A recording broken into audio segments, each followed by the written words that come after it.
মা, ও মা, তোমার নামটা কি বলো না মা? জন্ম নিবন্ধন করতে তোমার নামটা লাগবে মা। আমাদের এই পশ্চিমবঙ্গে 14 বছরের নিচে গরুকে কুরবানি দেওয়া যাবে না মা। তোমার নামটা বলো না মা, না হলে তো ফর্ম ফিনিশ হয়ে যাবে মা। সেজন্য ওই জন্ম নিবন্ধন বানাতে তোমার নামটা লাগবে মা। এ দাদা, সালা মা তো কোনো কথাই বলছে না।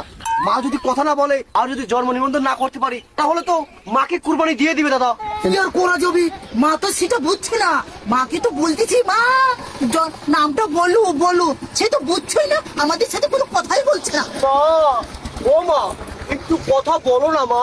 তুমি যদি কথা না বলো তাহলে মুসলিম দাদারা তোমাকে কুরবানি দিয়ে দিবে মা। না, হেলি দে, এ শালা তো দেখতেছি কোনো কথাই বলে না। থুক, মা তো দেখতেছি কোনো কথাই বলে না, রাগ করি আছে মনে হচ্ছে। দাদা, মা মনে হয় আপনাকে ঘুষ দিবে। মা খেপে গেছে সালা, কি বলেছেন মাকে? শুনলো তিস মারা দেখে ভালো বুঝে বললুম, নামটা বলো, জন্ম নিবন্ধন করতে হবে। দাদারা যখন পুকুত করে কুরবানি দিয়ে দিবে না, তখন বুঝবি না, বলবি না ছেলেরা ভালোর জন্য বলছিল, শুনলুম না। এখন তো আমার ফর্ম ফিনিশ হয়েই গেল। ভালো হলো, চলুন।